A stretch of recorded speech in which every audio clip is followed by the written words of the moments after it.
حمدللہ اللہ نے ہمیں یہ توفیق عطا فرمائی ہے کہ ہم قائل ولایت ہیں، ہم معتقد بالولایت ہیں، اور احادیث پیغمبر میں بھی اور احادیث معصومین میں بھی یہ بات بکثرت روایت ہوئی ہے کہ اللہ نے اس مخلوق انسانی کے لیے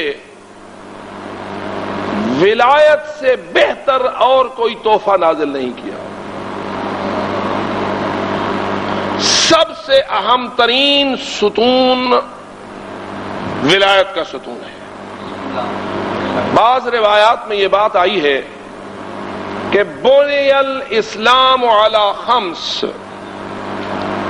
اسلام کو 5 بنیادوں پر استوار کیا گیا ہے۔ اسلام کی بنیادیں کتنی ہیں؟ 5۔ ان میں سے ایک ہے نماز، دوسرا ہے روزہ، تیسرا ہے حج، چوتھے ہے زکوٰۃ، اور 5ویں ہے ولایت۔ پتہ نہیں آپ نے یہ روایت پہلی مرتبہ تو نہیں سنی؟ بہت سارے شاید بیٹھے ہوں جنہوں نے پہلی مرتبہ سنی ہو، اور کئی ایسے ہوں گے جنہوں نے کہا پہلے بھی سنی ہوگی۔ بہرحال آپ سب نے سن لی، اگر تائید ہے تو بآواز بلند صلوات پڑھ لیں۔ شاید سامعین کے ذہن میں جب میں نے کہا تھا کہ بنی الاسلام علی خمس، 5 چیزوں پر اسلام کی بنیاد ہے، تو ان کی توجہ اصول دین کی طرف چلی گئی ہوگی، اور وہ 5 سمجھتے ہوں گے کہ کیا ہے؟ اصول دین ہے، توحید ہے، عدل ہے، نبوت ہے، امامت ہے، قیامت ہے۔ وہ بھی اپنے مقام پر درست ہے، اس میں کوئی شک نہیں، لیکن گویا اس سے نظر آتا ہے کہ اصول دین کے بعد بھی کوئی اور بنیادیں ہیں۔ اگر بندے کے اندر وہ چیز نہ ہو تو آہستہ آہستہ اسلام صاحب رخت سفر باندھ لیتے ہیں۔ ان میں پہلی چیز نماز ہے، دوسرا روزہ ہے، تیسرا حج ہے، اور چوتھا زکوٰۃ ہے، اور 5ویں ولایت ہے۔ بس معلوم ہوا کہ اگر نماز نہ ہو تو بھی انسان کے اسلام کا پایا ٹوٹ جاتا ہے، اگر روزہ نہ ہو تو بھی اسلام کا پایا گر جاتا ہے، اگر حج نہ کرے باوجود واجب ہونے کے تو بھی اسلام کا پاؤں جو پایا ہے وہ ٹوٹ گیا۔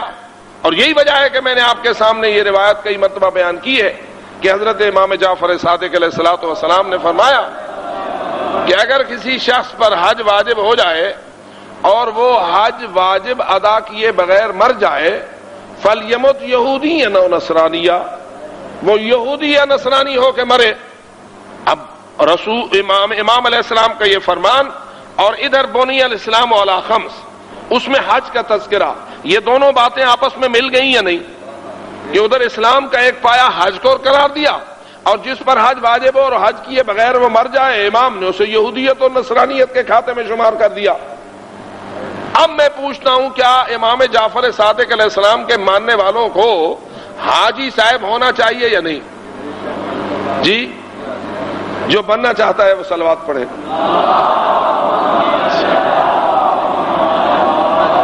گفتگو عرفات سے شروع ہوئی تھی آپ کے سامنے، اور عرفات ہی کے ساتھ جوڑ لگ گیا حج کا، اور حج کے ساتھ جوڑ لگ گیا اسلام کا، اور جو نہ کرے اس کے ساتھ جوڑ لگ گیا نصرانیت اور یہودیت کا۔ لہذا ان سب باتوں کو اگر ملا کے پڑھو گے تو بات ایک ہی آپ کو سمجھ آ جائے گی، اور جو سمجھنا چاہتا ہے وہ بآواز بلند صلوات پڑھے۔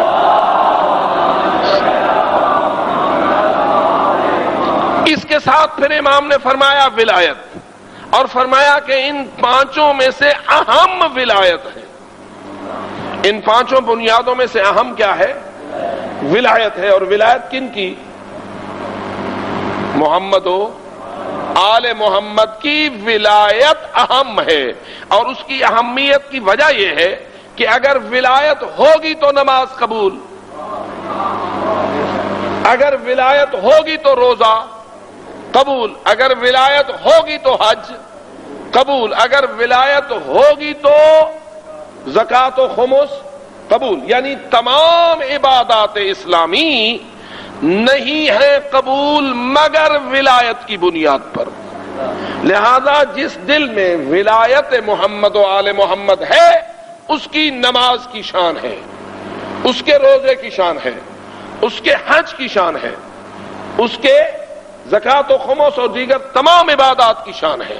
اور اگر نہیں ہے اس کے دل میں ولایت آل محمد تو پھر وہ نماز نہیں ٹکرے ہیں، روزہ نہیں بھوک ہے، حج نہیں چکر ہے،